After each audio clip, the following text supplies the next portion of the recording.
موضوع الدرس في إثبات الرسالة للنبي صلى الله عليه وسلم وإقامة العدل، سورة الحديد، تفسير ابن كثير۔ الحمد لله رب العالمين، والصلاة والسلام على أشرف الأنبياء وسيد المرسلين سيدنا محمد وعلى آله وأصحابه أجمعين۔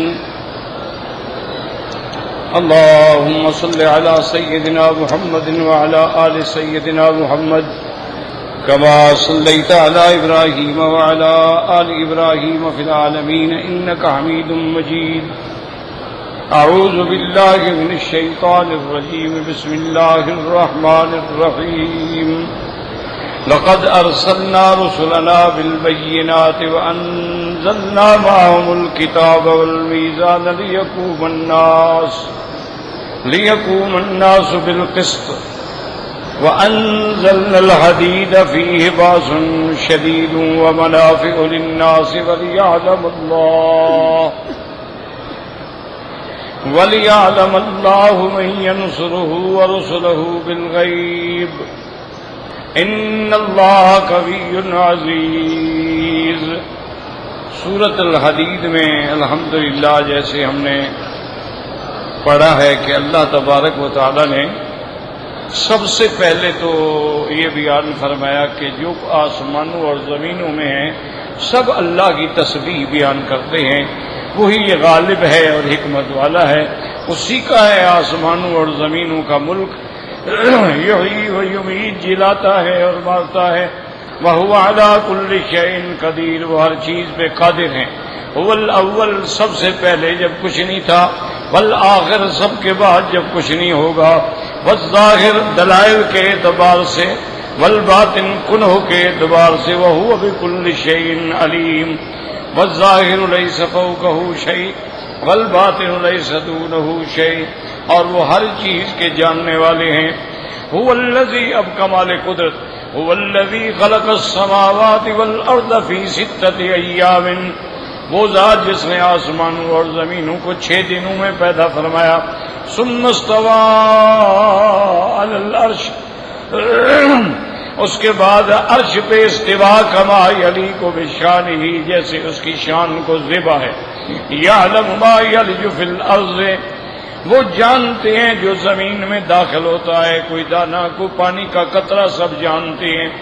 وما یخرج منہا، اور زمین سے جو کھیتیاں اور درخت اگتے ہیں وہ جانتے ہیں۔ وما ینزل من السماء، اور آسمان سے اللہ تبارک و تعالی جو بارش اتارتے ہیں، ثلج اتارتے ہیں، اللہ تبارک و تعالی تقدیر کے فیصلے فرماتے ہیں، اللہ تعالی احکام دے کے ملائکہ کو بھیجتے ہیں، وہ جانتے ہیں۔ وما یعرج فیہا، اور ملائکہ جو اعمال لے کے جاتے ہیں اللہ جانتے ہیں۔ وَهُوَ مَعَكُمْ، اللہ تبارک و تعالی تمہارے ساتھ ہیں۔ اس کا معنی معیت علمی ہے، یعنی علمی طور پہ، کیونکہ ہر چیز اس کے علم میں ہے تو گویا وہ ساتھ ہیں۔ وَاللَّهُ بِمَا تَعْمَلُونَ بَصِيرٌ، اور اللہ تبارک و تعالی جو تم عمل کرتے ہو اس کے نگران ہیں، دیکھنے والے، جاننے والے ہیں۔ لَهُ مُلْكُ السَّمَاوَاتِ وَالْأَرْضِ، اسی ہی کے لیے ہے آسمانوں اور زمینوں کے تمام ملک۔ وَإِلَى اللَّهِ تُرْجَعُ الْأُمُورُ، اسی کی طرف لوٹ جانے ہیں تمام معاملات قیامت والے دن، اور پھر وہ اپنے بندوں میں حکم فرمائیں گے، فیصلہ فرمائیں عدل کے ساتھ، جس میں کوئی ظلم نہیں ہوگا۔ یولج اللیل فی النہار، کبھی داخل کر دیتے ہیں رات کو دن میں، دن بڑا ہو جاتا ہے۔ وَيُولِجُ النَّهَارَ فِي اللَّيْلِ، اور کبھی دن کو رات میں داخل کرتے ہیں، رات بڑی ہو جاتی ہے۔ وَهُوَ عَلِيمٌ بِذَاتِ الصُّدُورِ، کوئی یہ نہ سمجھے کہ رات کے اندھیریوں میں وہ نہیں جانتے۔ اللہ نے فرمایا میں تو تیرے دل کے اندر جو چھپا ہے اس اندھیری کو بھی جانتا ہوں۔ اب حکم ملا آمنوا باللہ ورسولہ، اللہ پر، اللہ کے رسول پہ ایمان لائیں، اگر ایمان والے ہیں تو جمے رہیں۔ وَأَنفِقُوا مِمَّا جَعَلَكُمْ مُسْتَخْلَفِينَ فِيهِ، اور اللہ کے راستے میں خرچ کریں جس میں اللہ نے تمہیں اپنا نائب بنایا ہے۔ فالذین آمنوا منکم، تم میں سے جو ایمان لائے، وانفقوا، اللہ کے راستے میں خرچ کیا، لہم اجر کبیر، ان کے لیے بہت بڑا اجر ہے اور بہت بڑا ثواب ہے۔ وما لکم لا تؤمنون باللہ، کیا ہو گیا تم ایمان کیوں نہ لاؤ؟ والرسول یدعوکم لتؤمنوا بربکم، حالانکہ اللہ کے رسول تم کو بلا رہے ہیں کہ اپنے رب پہ ایمان لے آؤ۔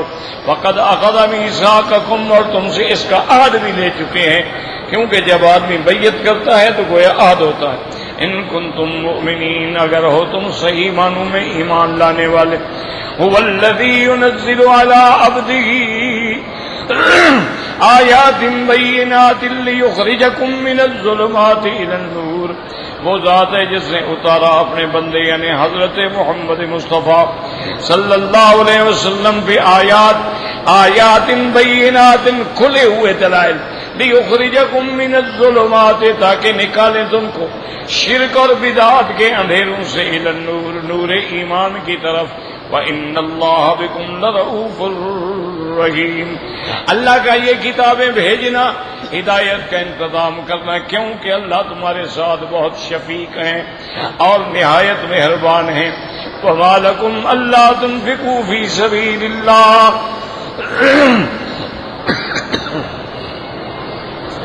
وَمَا لَكُمْ، کیا ہو گیا کیوں نہ تم اللہ کے راستے میں خرچ کرو۔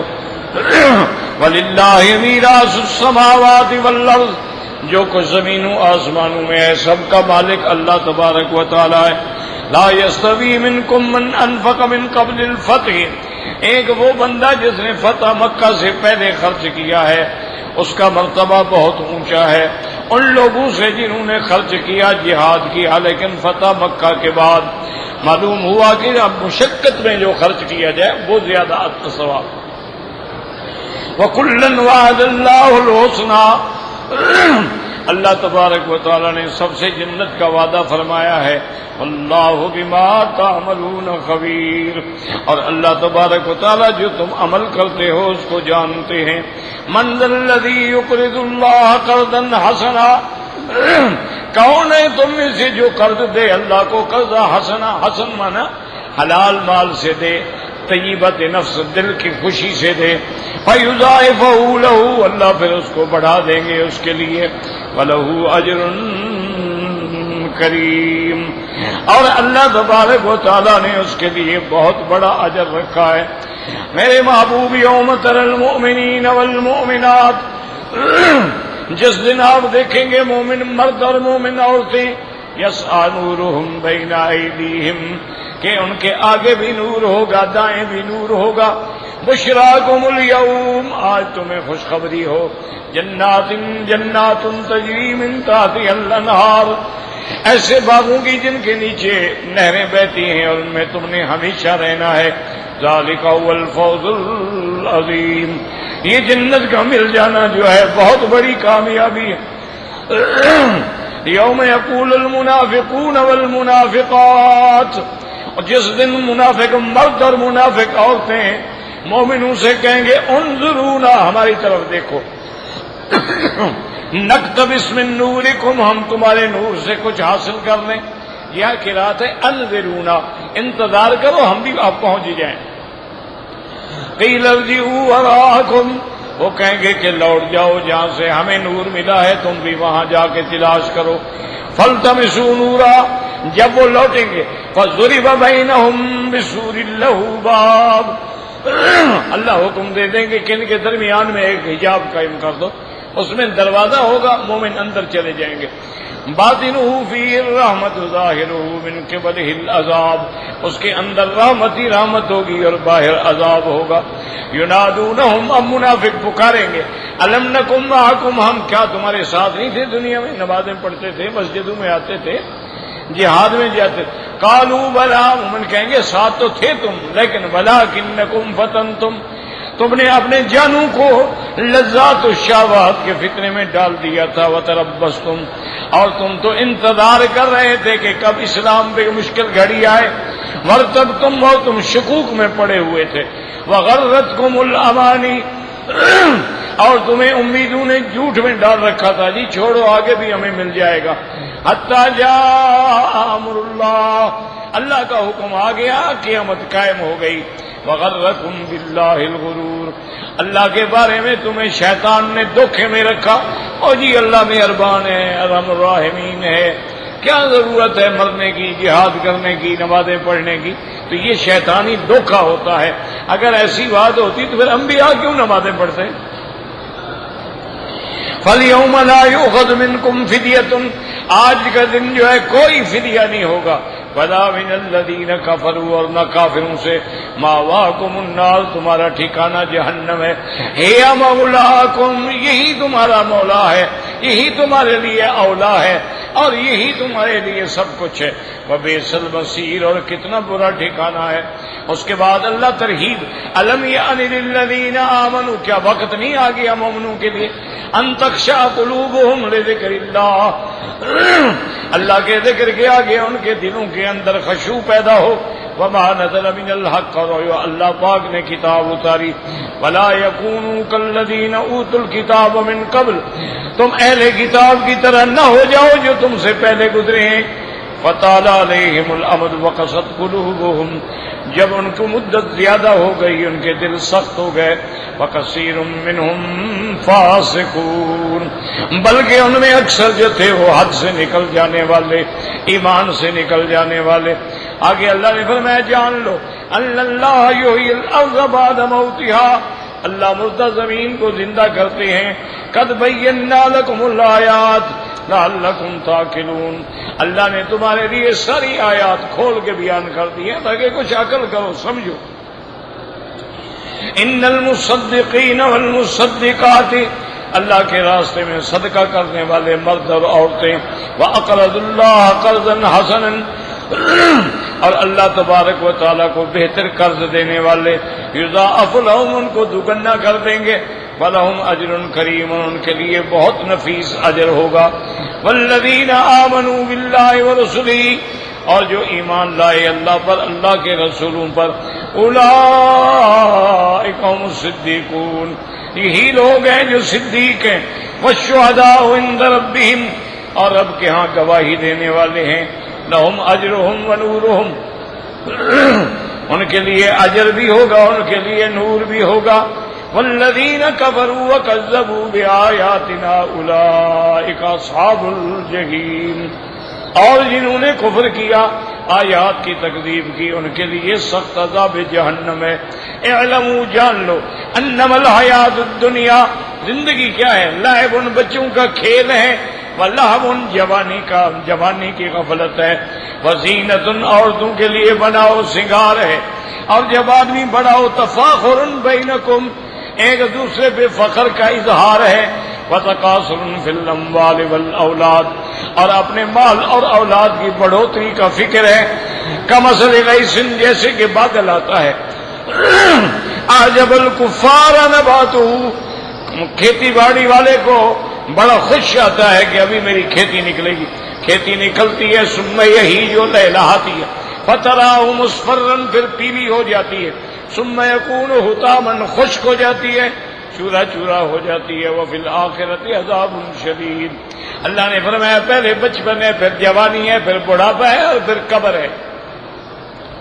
وفی الآخرۃ عذاب شدید، آخرت میں بڑا سخت عذاب ہوگا۔ ومغفرۃ من اللہ ورضوان، اور جو اللہ کے حکم ماننے والے ہیں ان کے لیے بخشش بھی ہوگی، اللہ کی رضا ہوگی۔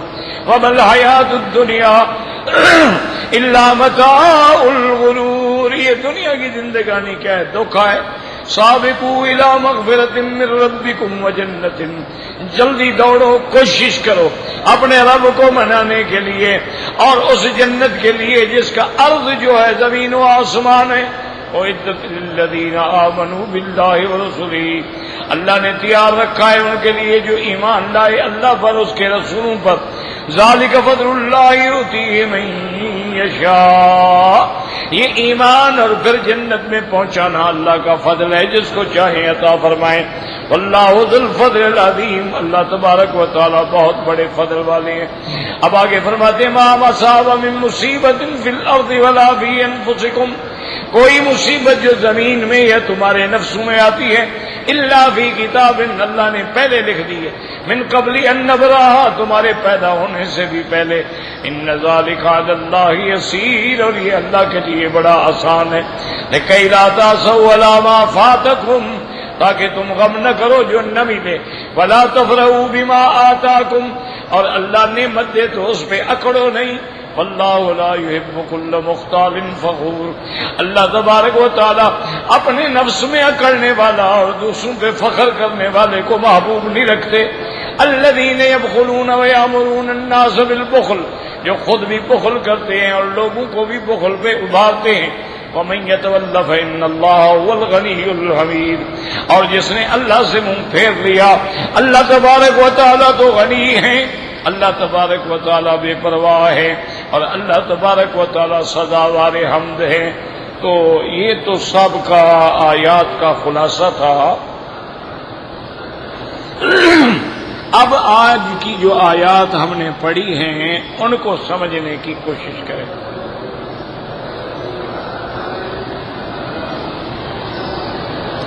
یہاں پر اس آیت میں اللہ نے 3 چیزوں کا ذکر فرمایا۔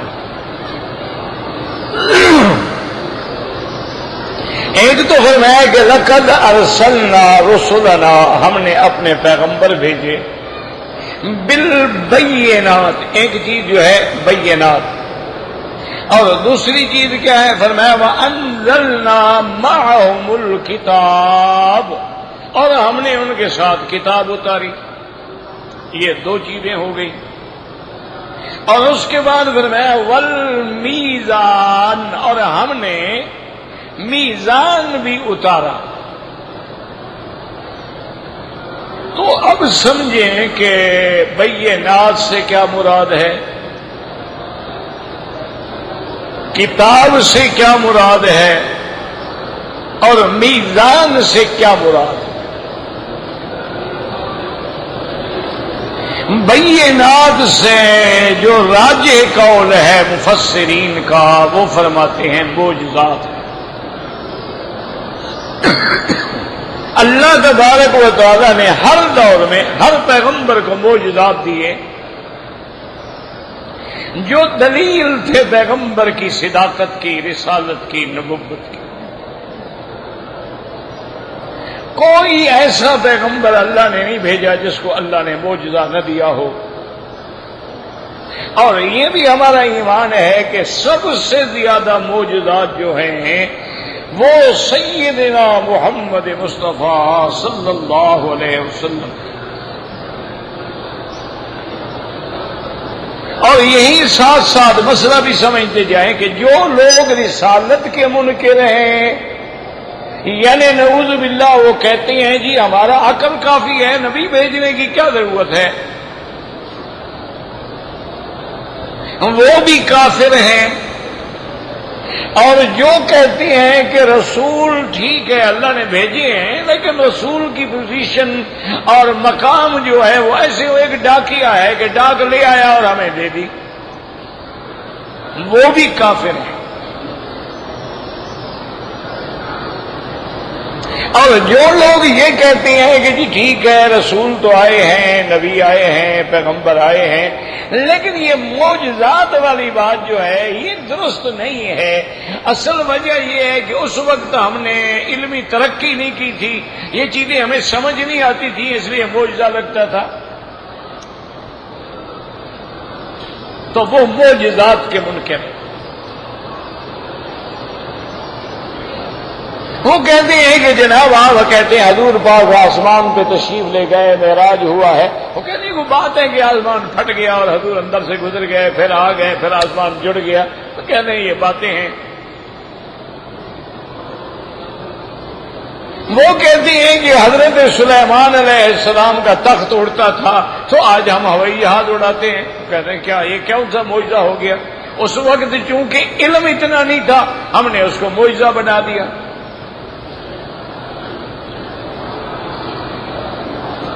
وہ کہتے ہیں جی کہ حضرت سیدنا عمر نے آواز دی اور نہاوند میں اتنی 1 مہینے کے فاصلے پہ سن لی گئی. وہ کہتے ہیں یہ کون سی کرامت ہے؟ ہم نے موبائل بنا دیا ہے، لاکھوں میلوں سے بیٹھ کے بات سنتے رہو. تو اس لیے وہ معجزات پیغمبر، معجزات انبیاء کے منکر ہیں. یاد رکھو، انبیاء کا منکر بھی کافر، معجزات کا منکر بھی کافر ہے، اور انبیاء کی حیثیت کو ڈاکیا بنانے والا بھی کافر ہے. انبیاء کا ایک مقام ہے.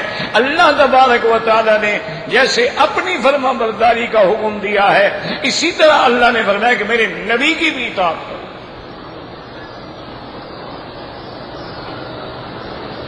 اور یہی وجہ ہے، یاد رکھو، بات سمجھا کرو، کچھ کوشش کیا کرو بات سمجھنے کے لیے. بہت سارے ساتھی سوال بھیجتے ہیں نا، میں جواب دے چکا ہوں، پھر آ جاتے ہیں. اور بھائی میں نے جواب دے دیا ہے تو تم سمجھنے کی کوشش کرو گے تو سمجھ آئے گا نا. اس لیے یاد رکھو کہ اللہ نے قرآن مقدس میں بڑے یعنی اصولی طور پر اور اجمالی طور پہ قواعد بیان کر دیے ہیں. آج اگر ہم قرآن میں بیٹھ کے ڈھونڈنا شروع کریں کہ جی ہرن حلال ہے، پہاڑی بکرا حلال ہے، دریائی گھوڑا حلال ہے، بھینس حلال ہے، تو کہاں سے نکالیں گے ہم قرآن سے؟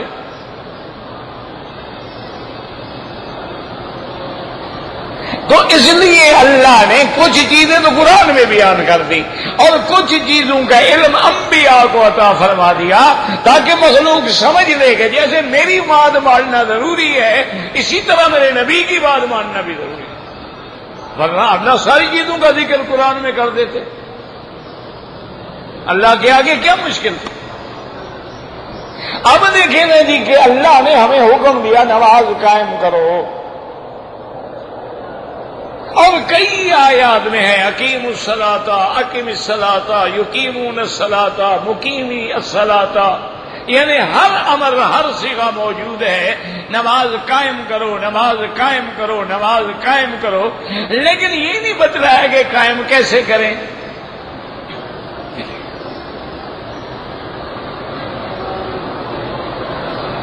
اللہ نے حکم دے دیا زکات دو، یہ نہیں بتلایا میرا اللہ زکات جو دیں کتنا دیں، 50% دیں، 40% دیں، 30% دیں، کتنا دیں. اللہ نے یہ بتلا دیا کہ نماز کے لیے اوقات معین ہیں، لیکن وہ ہیں کون سے؟ فجر کا وقت کب سے شروع ہوگا، کب ختم ہوگا، ظہر کب شروع ہوگی، کب ختم ہوگی، عصر کب شروع ہوگی، کب ختم ہوگی، مغرب کب شروع ہوگی، کب ختم ہوگی، عشاء کب شروع ہوگی، کب ختم ہوگی. یہ کہاں ہے قرآن میں؟ تو اس لیے اللہ تبارک و تعالی نے رسول جو ہیں وہ اللہ کے سفراء ہیں، اللہ کے بھیجے ہوئے ہیں، اللہ کے منتخب کردہ ہیں، اللہ کے خلفاء فی الارض ہیں، اللہ اور بندوں کے درمیان میں واسطہ ہیں. اور اللہ نے ان کو بھی اتنا اونچا مقام دے دیا ہے کہ صاف بتلا دیا کہ من یطیع الرسول، جس نے میرے مدنی پاک کی اطاعت کی اس نے میری اطاعت کی.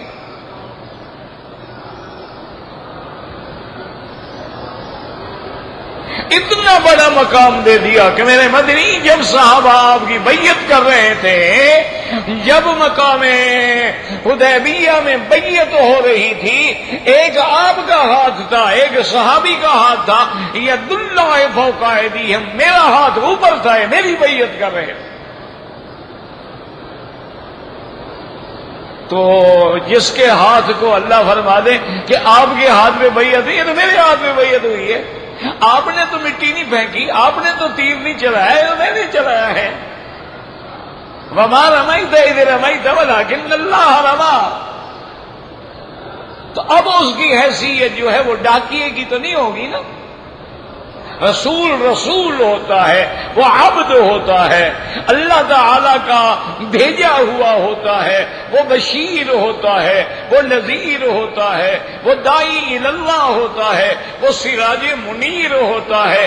اللہ تبارک و تعالی نے اس کو اپنے بندوں کے لیے بھیجا ہے، اور رسالت و نبوت کا تاج اللہ اس کو پہناتے ہیں جس کو جانتے ہیں۔ اللہ اعلم حیث یجعل رسالتہ، اللہ فرماتے ہیں میں جانتا ہوں کہ میری رسالت کے تاج پہننے کا حقدار کون ہے۔ ان اللہ اصطفیٰ، اور اسی طرح اللہ یصطفی من الملائکۃ رسلا ومن الناس، اللہ فرشتوں سے بھی چن لیتے ہیں کہ کس کو میں نے سفیر بنانا ہے، اور انبیاء انسانوں میں سے بھی چن لیتے ہیں۔ تو یاد رکھو کہ اللہ کے پیغمبر بھی برحق ہیں، اللہ کے قرآن کی آیات بھی برحق ہیں، اور معجزات جو ہیں وہ بھی برحق ہیں۔ اور ایک بات اچھی طرح دماغوں میں بٹھا لو، خدا کرے سمجھ آ جائے، معجزے کا معنی ہوتا ہے امر خارق عادت ہو، اللہ کے نبی کے ہاتھ پہ ظاہر ہو، اور ہو اللہ کے حکم سے۔ اور معجزہ کیا معنی؟ جس سے ساری دنیا عاجز آ جائے، کوئی اور نہ کر سکے، اور پیغمبر کے ہاتھ پہ ظاہر ہو جائے تو معجزہ ہو گیا۔ اس کو اچھی طرح سمجھ لیں۔ معجزہ معنی ساری خلق کو عاجز کرنے والا، کہ کوئی نہیں کر سکتا ہے، لیکن وہ کام پیغمبر کے ہاتھ پہ ظاہر ہو جاتا ہے، یہ معجزہ ہے۔ لیکن یاد رکھو یہ معجزے کا معنی ہی یہ ہوتا ہے کہ امر خرق عادت ہو، لیکن وہ ما تحت الاسباب نہ ہو۔ کیا معنی؟ تم ہوائی جہاز اڑا لیتے ہو، لیکن اگر ایئرپورٹ نہ ہو تو ہوائی جہاز نہیں اڑ سکتا ہے، پائلٹ نہ ہو تو ہوائی جہاز نہیں اڑ سکتا ہے، فیول نہ ہو تو ہوائی جہاز نہیں اڑ سکتا ہے، اور اگر راڈار سے اس کا رابطہ نہ ہو تو ہوائی جہاز نہیں اڑ سکتا ہے۔ اس کو راستہ بتانے والا، اوپر لے جانے والا، نیچے اتارنے کے لیے ہدایات دینے والا، پھر اس کے ویل نہ کھلتے ہوں تو زمین پہ لینڈ نہیں کر سکتا ہے۔ تو یہ تو اسباب ہیں، اسباب کو معجزہ نہیں کہتے۔ معجزہ تو وہ ہے کہ اللہ نے ہوا تابع کر دی، سلیمان علیہ السلام حکم دیتے تھے، ہوا لے کے اڑ پڑتی تھی، یہ معجزہ ہے۔ انہوں نے کبھی پیٹرول نہیں ڈلوایا، انہوں نے کبھی ایوییشن سے اجازت نہیں مانگی، انہوں نے کبھی تربیت یافتہ پائلٹ طلب نہیں کیے، انہوں نے کبھی لینڈ کرنے کے لیے پہلے رن وے نہیں بنوائے۔ یہ فرق ہے موجی۔ دیکھو گھڑی دیکھ کے میں بھی ٹائم بتا دیتا ہوں، یہ کون سی کرامت ہے؟ یہ تو جہاز ہے نا۔ اینک لگا کے میں باریک حرف بھی پڑھ لیتا ہوں، یہ کون سی بزرگی ہے؟ اب کمال تو یہ ہوتا ہے نا کہ جناب اینک نہ ہو، کمال یہ ہوتا ہے کہ اسباب ظاہری نہ ہوں۔ صحابہ عرض کر رہے ہوں کہ آمنہ کے لال ہم تقریباً اتنے آدمی ہیں، 1500 آدمی ہیں، پانی نہیں ہے، پینے کے لیے بھی نہیں ہے، اور ہمارے وضو کے لیے بھی نہیں ہے۔ حضور نے فرمایا اچھا پانی اکٹھا تو کرو تھوڑا تھوڑا۔ تو صحابہ کہتے ہیں ہم نے اپنے مشکیزوں کو نچوڑ کے اتنے پیالے میں پانی ڈالا، وہ اتنا تھا کہ حضور پاک نے اپنا ہاتھ رکھا تو آپ کا ہاتھ پانی میں ڈوب گیا، اور اس کے بعد حضور نے حکم دیا کہ لے آؤ بھرنا شروع کر دو۔ صحابہ کہتے ہیں معلوم ہوتا ہے جیسے 5 نہریں جاری ہو گئیں۔ یہ معجزہ ہے۔ یہ تو نہیں ہے کہ تم ڈرل کر کے پائپ لگا دو اور نکال لو مشینوں کے ساتھ کہو معجزہ ہے۔ یہ کون سا معجزہ ہے؟ تمہارے اندر اگر کسی مائی کے لال کی جرت ہے تو آئے اپنی انگلیاں رکھ کے 5 نہریں جاری کر کے دکھلا دے۔ یہ کیا معجزہ ہے؟ معجزہ یہ نہیں ہے کہ جی آنکھوں میں دوا ڈالو دوا ڈالو دوا ڈالو، اور جی ہم نے بڑے ڈراپ بنائے ہیں، بڑے قطرے بنائے ہیں، ہم نے جناب یہ کیا ہے، ہم نے جناب یہ تو اسباب ہیں۔ کمال تو یہ ہے کہ حضرت علی آج تم نے لشکر کے لیے لڑنا ہے، ہم نے کہا یا رسول اللہ میں تو حاضر ہوں، وفی عینی رحمۃ، میری آنکھوں میں تکلیف ہے، مجھے تو زمین نظر نہیں آتی ہے، میں جنگ کیسے کروں گا؟ اور میں عدن منی، میرے قریب ہو جاؤ۔ حضرت علی فرماتے ہیں کہ حضور نے کچھ پڑھا بھی اور اپنی انگلیوں پہ لعاب لگایا اور میری آنکھوں پہ پھیر دیا، فرماتے بس ہاتھ اٹھانے کی دیر تھی کہ درد بھی ختم اور تکلیف بھی ختم۔ یہ معجزہ ہے۔ اور چلو تم سارے معجزات کے منکر ہو سکتے ہو، لیکن اللہ نے میرے مدنی پاک کو ایک ایسا معجزہ دیا ہے۔ موسیٰ علیہ السلام کے معجزے بھی گزر گئے، عیسیٰ علیہ السلام کے معجزے بھی گزر گئے، سلیمان علیہ السلام کے معجزے بھی گزر گئے۔ اللہ نے فرمایا میرا مدنی نہ تیری نبوت کی آمد تک ختم، نہ تیرا معجزہ قرآن کی آمد تک ختم، تیری نبوت بھی باقی، تیرا معجزہ بھی باقی۔ تو سب سے بڑا معجزہ قرآن ہے۔ اگر آج کافروں کو، اگر آج ان جلادوں کو جو قرآن کو جلا رہے ہیں، بدبخت جلاؤ نہیں، اگر ہمت ہے فاتوا بسورۃ من مثلہ، ایک سورت بنا کے مقابلہ کرو، تمہارے جلانے سے قرآن جل جائے گا، اور تم اپنی جہنم کے اسباب پیدا کر رہے ہو۔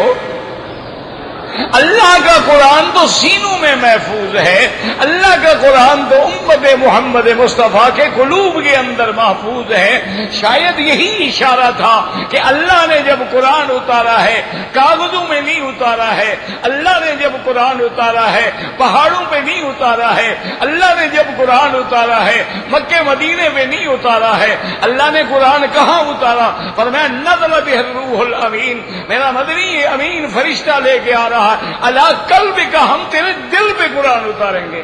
اشارہ ہو گیا کہ جو دل میں ہوگا یا تو ساری مخلوق کو مال ڈالو، ورنہ قرآن کیسے ختم ہو سکتا ہے؟ قرآن کا تو مقام ہی دل ہے۔ اور پھر یہ بے حس اور بے غیرت لوگ جو ہیں، ہم ان کو چیلنج کرتے ہیں اگر تم سچے ہو پوری دنیا میں ایک ہی انجیل کا حافظ پیدا کرو، اگر تم سچے ہو ایک تورات کا حافظ پیدا کرو، اگر تم سچے ہو ہندو تو ایک وید کا حافظ پیدا کرو جو کھڑے ہو کے 4 وید سنا دے۔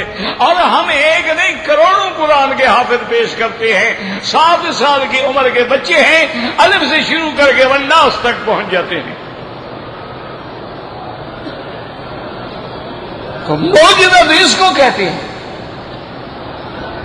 اس لیے ہمیشہ یاد رکھیں، اب سمجھنے کی بات یہ ہے، اللہ فرماتی ہے ہم نے ایک تو بینات پیغمبر کے ساتھ معجزات، اور وَأَنزَلْنَا مَعَهُمُ الْكِتَابَ، اور کتاب بھی اتاری، اور اس کے بعد والمیزان، اور میزان اتارا، میزان مانا ترازو، اور جیسی چیز کیا وَأَنزَلْنَا الْحَدِيدَ، اور ہم نے لوہا بھی اتارا۔ تو اس اتارنے کا کیا مطلب ہے؟ بات کو اچھی طرح سمجھیں۔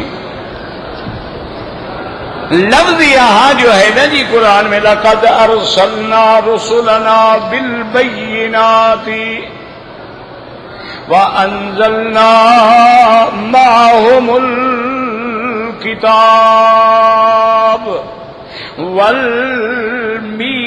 والمیزان لیقوم الناس بالقسط وَأَنزَلْنَا الْحَدِيدَ فِيهِ بَأْسٌ شَدِيدٌ وَمَنَافِعُ لِلنَّاسِ۔ اللہ فرماتے ہیں ہم نے رسول بھیجے بینات معجزات لے کر، والحجج الباہرات، اور بڑی کھلی ہوئی دلائل واضح لے کر، وَأَنزَلْنَا مَعَهُمُ الْكِتَابَ، اور ہم نے ان کے ساتھ اتارا کتاب اور اتارا میزان، لیقوم الناس بالقسط، اب سمجھیں اسی طرح کی ایک اور آیت بھی ہے، اللہ الذی انزل الکتاب بالحق والمیزان، اور اسی طرح اللہ نے قرآن میں ایک اور جگہ بھی فرمایا والسماء رفعها ووضع المیزان، اور اسی طرح اللہ نے فرمایا وَأَقِيمُوا الْوَزْنَ بِالْقِسْطِ وَلَا تُخْسِرُوا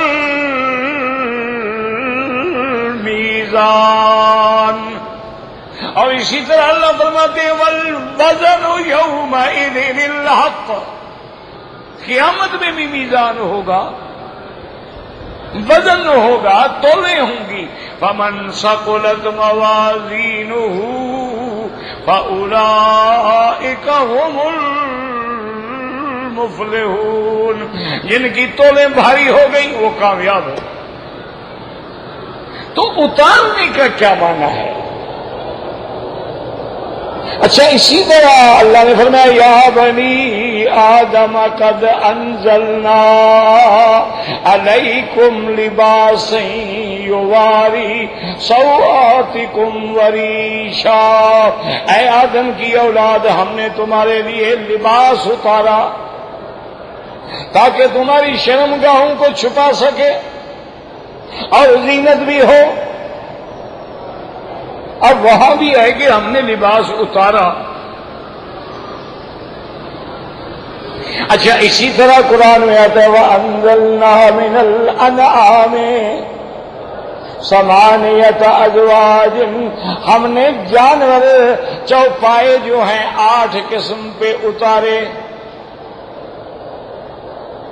تو یہ انزلنا کا کیا معنی ہے، اس کو سمجھنے کے لیے تھوڑی سی توجہ کی جائے، کیونکہ عام طور پر یہ سوال پیدا ہوتا ہے بھی لوہا جو ہے وہ تو زمین میں ہوتا ہے، پہاڑوں میں ہے، زمین میں ہے، سمندروں میں ہے، اور قرآن کہتے ہیں ہم نے اتارا ہے، اور ترازو جو ہے وہ دنیا میں ہے، زمین میں ہے، اس کے اتارنے کا کیا مطلب ہے؟ تو ایک مفسرین نے تو قول لیا ہے حضرت ابن عباس رضی اللہ تعالی عنہ کا اور حضرت عبداللہ ابن عمر رضی اللہ عنہم کا، وہ فرماتے ہیں کہ یہ حقیقتاً انزال ہے۔ اللہ نے جب آدم علیہ السلام کو بھیجا تھا تو ان کے ساتھ جہاں اور چیزیں اتاری تھیں، فرماتے ہیں یہ 4 برکات من السماء، یہ 4 چیزیں بھی آسمان سے اتاری گئی تھیں، جن میں لوہا بھی تھا، نمک بھی تھا، اور آگ بھی تھی، اور پانی بھی تھا۔ کہتے ہیں اللہ نے یہ آدم علیہ السلام کو ساتھ دیے تھے۔ تو پھر تو ٹھیک ہے کہ یہ چیزیں اللہ نے اتاری ہیں۔ اور اسی طرح ایک روایت مبارک میں یہ بھی آتا ہے کہ جب اللہ تبارک و تعالیٰ نے اپنا پہلا پیغمبر، پہلا رسول، پہلا نبی حضرت سیدنا نوح علیہ السلام کو بھیجا تو جاء جبریل علیہ السلام، جبریل جنت سے ترازو لے کے آئے اور فرمایا خذ وامر قومک لیزنوا بہم، یہ لے لو اور اپنی امت کو سکھاؤ کہ اس سے ہر چیز کا ترازو کریں۔ تو اس سے بھی یہ معلوم ہوتا ہے کہ ترازو جو ہے یعنی وہ حقیقتاً اتارا گیا۔ اور کیا مشکل ہے اللہ کے لیے، حجر اسود بھی تو اتارا گیا، یہ بھی تو جنت کا پتھر ہے نا۔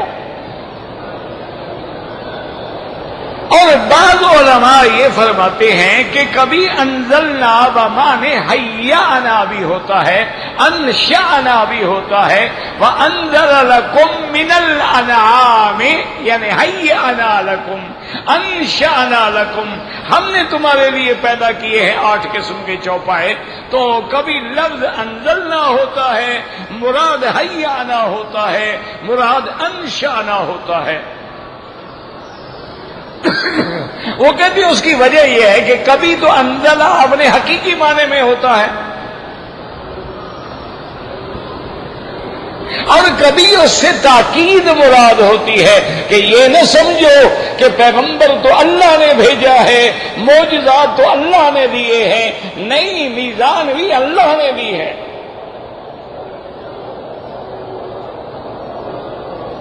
اب سمجھنے کی کوشش کرو کہ بھئی آخر چلو معجزات کا، کتاب کا، میزان کا، حدید کا، یہ آپس میں جوڑ کیا ہے؟ کتاب، پھر میزان، پھر لوہا، اس کا کیا جوڑ ہے کہ ایک آیت میں اللہ نے تینوں کو اکٹھے ذکر کر دیا ہے؟ اس پر یاد رکھو علماء نے بہت بڑے دلائل دیے ہیں۔ وہ کہتے ہیں کہ یاد رکھو قوات جو ہے نا، ایک قوت فکریہ نظریہ ہوتی ہے، علمیہ ہوتی ہے، اور ایک قوت عملیہ ہوتی ہے۔ اب قوت نظریہ جو ہے اس کے لیے تو اللہ نے کتاب اتاری ہے، قوت علمیہ جو ہے اس کے لیے اللہ نے کتاب اتاری ہے کہ تم قرآن پڑھو، تم اپنے قرآن کے ساتھ اپنے فکر کو ترقی دو، اور قوت عملیہ جو ہے اس کے لیے اللہ نے میزان بھیجا ہے کہ اعمال جو ہیں ان میں ہر قسم کا ایک توازن ہو۔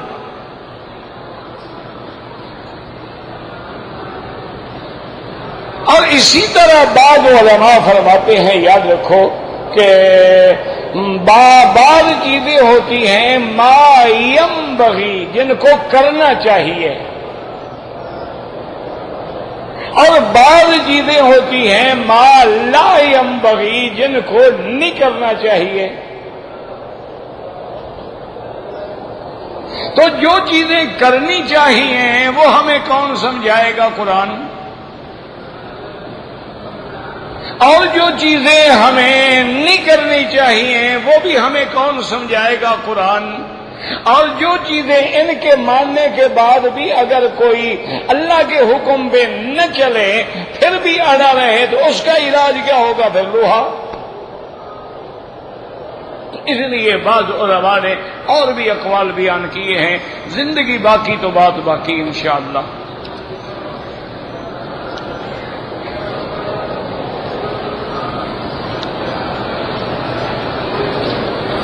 کہتے ہیں جی کہ عمرے کے واجبات کرنے کے بعد حلق کیوں کرایا جاتا ہے؟ میرے بھائی گزارش یہ ہے کہ سب سے پہلے تو ہم بندوں کو یہ حق ہی نہیں پہنچتا کہ ہم مالک کو کہیں کہ جناب آپ نے ہمیں منہ سے کھانے کو کہا ہے، ناک سے کیوں نہیں کہا؟ یہ بھی کبھی پوچھا ہے آپ نے؟ پانی ہم منہ سے پیتے ہیں، ہمیں سوراخ تو ادھر بھی ہے، ادھر ڈالنے کا حکم کیوں نہیں دیا؟ یاد رکھو کہ ہر حکم میں اللہ کی حکمتیں ہیں۔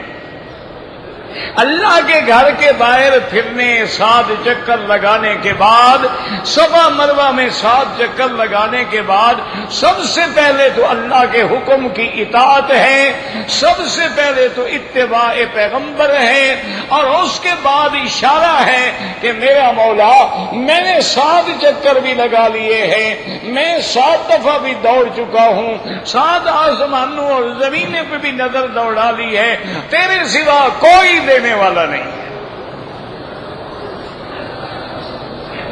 اور اسی لیے تو میں 7 چیزوں پہ سجدہ کر رہا ہوں۔ اور اللہ تبارک و تعالی نے فرمایا کہ جب تم نے یہ سارا سمجھ لیا ہے تو اب گردن جھکا دو۔ یہ بھی میری مہربانی ہے، بنی اسرائیل کو تو میں نے گردن کٹانے کا حکم دیا تھا، تو میں صرف بال منڈوانے سے راضی ہو گیا ہوں۔ اللہ نے ان کو حکم دیا تھا کہ گناہ بخشوانے ہیں تو اپنے آپ کو قتل کرو۔ ایک دن میں 70,000 بنو اسرائیل نے ایک دوسرے کو قتل کیا۔ یہ تو اللہ کا کرم ہے کہ اللہ فرماتے ہیں کہ چلو اپنی گردن نہ اتارو، صرف بال اتار لو، تاکہ ہمیں یقین ہو جائے کہ میرا بندہ جو ہے میرے سامنے سر جھکا کے بیٹھ گیا ہے۔ اسی لیے دوسری جگہ اللہ قرآن میں فرماتے ہیں کہ جب تم قربانیاں کرتے ہو لن ینال اللہ لحومها ولا دماؤها، نہ اللہ کو گوشت کی ضرورت ہے، نہ ان کے خون کی ضرورت ہے، نہ ان کے اون کی ضرورت ہے۔ اللہ کو تو چاہیے کہ تم پرہیزگاری اختیار کرو، اللہ کے راستے میں قربانی دو، تاکہ اسماعیل علیہ السلام کی قربانی کی یاد جو ہے وہ قیامت تک تازہ رہے۔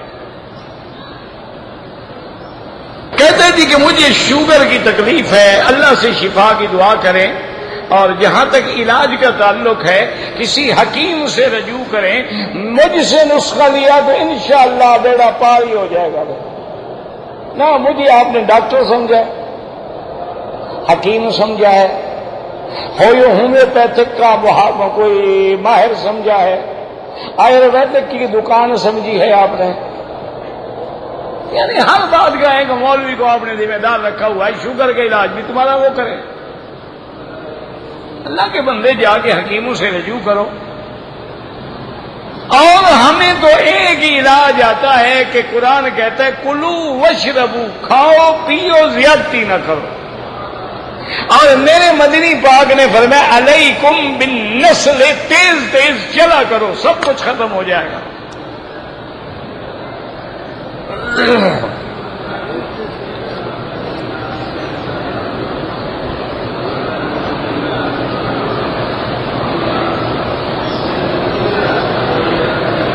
بہرحال آپ کی بیوی کو تکلیف ہو گئی، دل کی تکلیف ہو گئی اور عمرہ مکمل نہ کر سکی، اب اس کو آپ عمرہ کرا دیں اگر ٹھیک ہو گئی ہے، اور نہیں ہوئی ہے تو مجبوری ہے ایک بکری دم دے دیں۔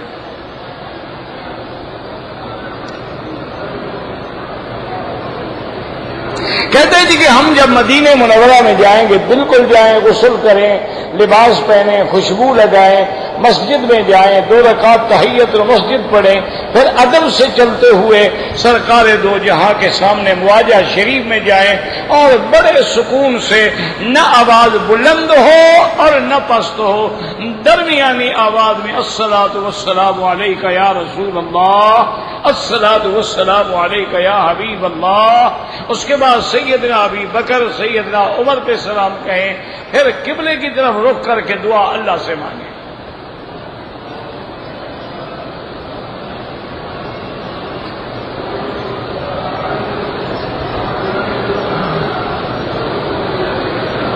بہرحال کہتے ہیں کہ مدینہ منورہ سے بیوی واپس آئی، اس کو حیض شروع ہو گیا، اس نے احرام کی نیت کر لی، جب ایام حیض مکمل ہو گئے تو غسل سے بھی پہلے ماشاءاللہ میاں بیوی نے جماع کر لیا، سبحان اللہ،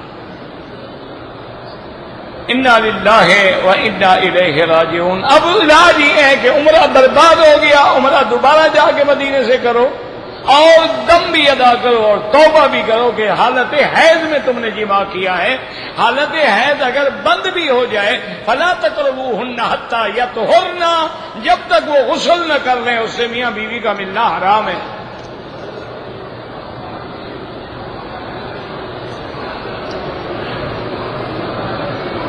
کہتے جی کہ پاکستان میں کچھ مولوی جو ہیں وہ کہتے ہیں کہ حضور جو ہے ہر جگہ حاضر ناظر ہیں، جو بھی یہ عقیدہ رکھتا ہے وہ کافر ہو جاتا ہے۔ اس کی وجہ یہ ہے حاضر مانا موجود، ناظر مانا دیکھنے والا۔ اگر حضور ہر جگہ حاضر ناظر ہیں تو معراج پہ جانے کی کیا ضرورت تھی؟ اگر حضور ہر جگہ حاضر ناظر ہیں، ہجرت کا کیا معنی؟ اگر حضور ہر جگہ حاضر ناظر ہیں، حج میں آنے کا کیا مطلب؟ ہر جگہ موجود ہے، ان کو کیا ضرورت ہے احرام باندھ کے حج کریں؟ اس کا معنی یہ ہے کہ جو یہ عقیدہ رکھتا ہے معراج کا بھی انکار ہے، ہجرت کا بھی انکار ہے، حج کا بھی انکار ہے، غزوہ بدر کا بھی انکار ہے، غزوہ خیبر و تبوک کا بھی انکار ہے، تمام شریعت محمد مصطفیٰ کا انکار ہے، پھر اس سے بڑا کافر اور کون ہوگا؟ اللہ سے معافی مانگیں، توبہ کریں، یہ کوئی محبت نہیں ہے کہ انبیاء، اور قرآن ہے، قرآن کہتے ہیں وما کنت لدیہم میرا مدنی محمد مصطفیٰ جب بھی مریم کی لیے قرآن اندازی ہو رہی آپ وہاں نہیں تھے. وما كنت لديهم اذ يختصمون، جب وہ جھگڑ رہے تھے آپ وہاں نہیں تھے. وما كنت بجانب الغربی، آپ وہاں نہیں تھے. وما كنت بجانب الطور، آپ طور کے پاس نہیں تھے. قرآن کہتے ہیں نہیں تھے، آپ کہتے ہیں ہر جگہ حاضر ناظر تھے. اس سے بڑا کافر کوئی ہے دنیا میں؟ کوئی عقل کرو، اللہ سے ہدایت مانگو، اللہ تبارک و تعالیٰ سے دعا کرو اللہ ہدایت دیں. ایسے تم نے معنی بنا لی. اچھا اگر کہتے ہیں کہ حضور کی روح حاضر ہے تو روح تو ایک لطیف چیز ہے، تم نے کیسے دیکھ لی؟ اگر حضور روحانی طور پہ حاضر ناظر ہے تو روح کو تم نے کیسے دیکھ لیا؟ اور اگر جسمانی طور پہ حاضر ناظر ہیں، جہاں نبی موجود ہو وہاں کوئی اور مولوی مسلح پہ کھڑا ہو سکتا ہے؟ کوئی عقل کریں، اللہ سے ہدایت مانگو. ایسے مسئلے بنا رکھے ہیں دنیا نے. انا للہ و انا الیہ راجعون. کہتے ہیں جی کہ ہمارا جہاز جدے سے رات کو 2 بجے چلے گا اور بمبئی میں صبح 9 بجے آپ جہاز میں نماز پڑھیں. ساری دنیا پڑھتی ہے، ہم بھی پڑھتے ہیں، کوئی مشکل نہیں ہے. اگر خدا نہ خاصہ نہ پڑھے پھر قضا پڑھنی ہوگی. یہ جو ہے نا جی موجود معنی ہوتا ہے گھڑی ہوئی حدیث. ضعیف کا معنی ہوتا ہے اس میں کوئی راوی ایسا ہے جس پہ جرح کی گئی ہے. صحیح تو پھر صحیح ہے، حسن تھوڑا اس سے کم ہوتی ہے.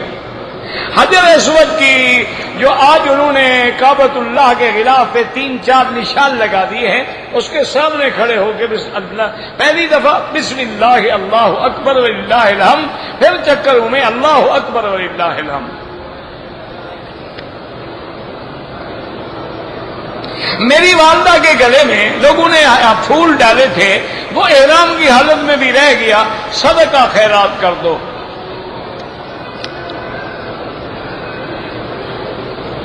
کہتے جی کہ آپ کے والد جو تھے حضرت عبداللہ، وہ تو اسلام نہیں لے آئے، وہ تو حضور کی ولادت سے بھی پہلے فوت ہو گئے. عبد المطلب بھی حضور کی نبوت سے پہلے فوت ہو گئے، وہ بھی تو اسلام نہیں لے آئے.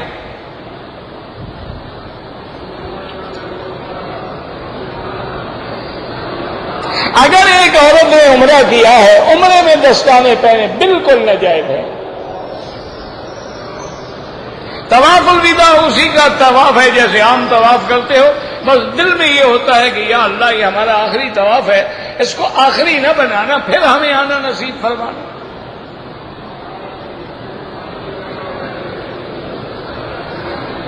میں والدہ نے ایک عمرہ کر لیا ہے، جب کر لیا ہے تو کافی، اب بیٹا کیوں کرے، اس کے لیے کرو جس نے نہیں کیا، وہ تو کر چکی عمرہ ماشاءاللہ.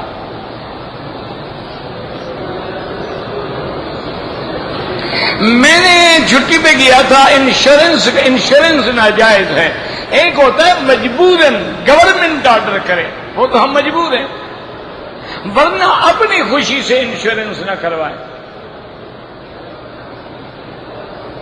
ایک عام امتی سے سید ذات کی لڑکی کی شادی ہو سکتی ہے، بالکل جناب ہو سکتی ہے. حضرت عثمان امتی ہے اور نبی کی بیٹی سے شادی ہوئی ہے. نہ حضرت عثمان بھی سید تھے، ان کی تو نبی کی 2 بیٹیاں، اور حضور نے فرمایا اگر میری اور بھی بیٹیاں ہوتی تو میں عثمان کو دیتا. اللہ کے بندے، شریعت میں منع نہیں ہے، یاد رکھو، لیکن اصول یہ ہوتا ہے کہ برابر کے خاندانوں میں رشتہ کرو، تاکہ وہ رشتے میں جو فرق ہوتا ہے نا، کل کو زندگی نہیں نبھتی. اس کے دماغ میں خلل ہوتا ہے، میں سیدزادی ہوں، تم میراثی ہو، تم چوڑے ہو، تم کٹانے ہو، اس لیے نہ کرو، ان کے برابر کرو. ورنہ شریعت میں تو کوئی منع نہیں، شریعت میں ذات پات کچھ ہوتی ہی نہیں. جعلناکم شعوبا وقبائل، اللہ فرماتی ہم نے تو اس لیے بنایا کہ پہچانے جاؤ کہ فلاں کون ہے فلاں کون ہے، ورنہ میرے نزدیک تو وہ متقی ہے جو تقوی والا ہے، میرے نزدیک تو بلال جنت کا سردار ہے، ابو جہل جہنم کا حقدار ہے۔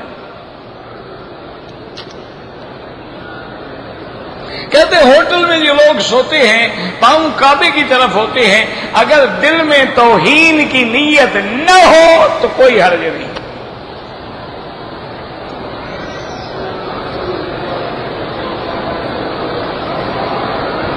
کہتے ہیں جی کہ میں صدقہ دینا چاہتا ہوں، بالکل دیں، یہاں مدرسے بھی موجود ہیں، فقراء بھی موجود ہیں، اب کچھ آپ بھی ڈھونڈیں، سارا کام مولوی پہ تو نہ ڈالیں نا۔ دم کا معنی ہوتا ہے ایک بکری دم، اور مکے میں دینی ہوتی ہے۔ طواف کے بعد 2 رکعت واجب ہیں، رہ جائیں جب یاد آئے پڑھ لو۔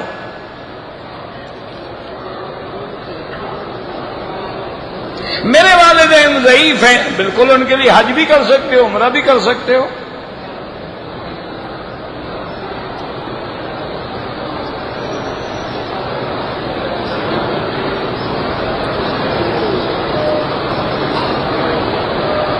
بھائی میرا گزارش یہ ہے کہ جب بھی آپ نے مجھے ملنا ہو، اب درس سے فارغ ہونے کے بعد کوئی بندہ بھیج دیں، میں اس کو جگہ بتا دوں گا حرم میں بیٹھنے کی، انشاءاللہ ملاقات ہو جائے گی۔ ویسے یہ جو باب الفہد کا بورڈ لگا ہوا ہے، اس سے جب آپ اوپر چڑھیں گے تو اوپر چڑھنے کے بعد دائیں ہاتھ پہ دیکھیں گے تو انشاءاللہ میں عشاء کے بعد بیٹھا ہوں گا، پھر ملاقات کا ٹائم بنا لیں گے۔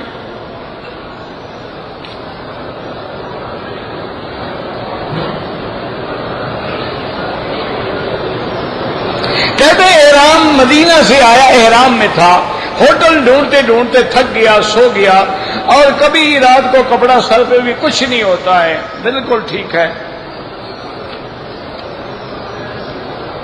اللہ کے گھر کے غلاف کا کوئی دھاگا توڑے، پورا غلاف لے جاؤ، دھاگے کیوں توڑو؟ حقیقت ہے ماشاءاللہ ہمارے لوگوں کو اتنا محبت ہے، ان کے بس میں ہو تو کعبہ شریف لے جائیں۔ دیکھا نہیں وہاں ماڈل بنائے ہوئے ہیں کعبہ شریف کے، روضہ رسول اللہ کے ماڈل بن گئے۔ پہلے ہمیں ایک شیعہ کا تعبیہ کافی تھا، اب دوسرا بھی شروع ہو گیا۔ انا للہ و انا الیہ راجعون۔ یہ توہین ہے، جہاں کعبہ ہے وہاں رہے گا، کائنات یہاں آئے گی، جہاں روضہ ہے وہاں رہے گا، ساری دنیا وہاں آئے گی۔ یہ نہیں کہ روضہ چل کے تیرے دروازے پہ آ جائے۔ کیا خدا کو جواب دو گے قیامت میں؟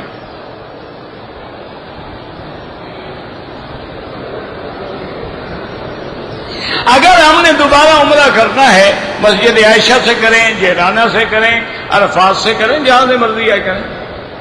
میں جب سوتی ہوں تو برے خواب آتے ہیں، آیت الکرسی پڑھا کریں، اور آخری صورتیں جو ہیں وہ پڑھا کریں، اور اگر شادی شدہ ہیں تو خاوند کے ساتھ سویا کریں، اس کا خواب تو نہیں آتے۔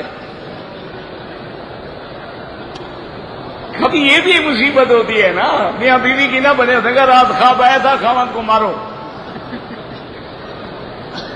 کچھ نہیں ہوتا برے خوابوں سے، کچھ نہ ڈرو، بس آیت الکرسی پڑھو، لا حول پڑھو، اعوذ باللہ پڑھو، کچھ بھی نہیں ہوتا۔ میرا بھائی عمرہ کرو مسجد عائشہ سے یا پاکستان سے، سر پہ اس طرح پھروائیں گے، یا اگر بال ہیں تو 1/4 حصہ سارے سر کے بال اترے۔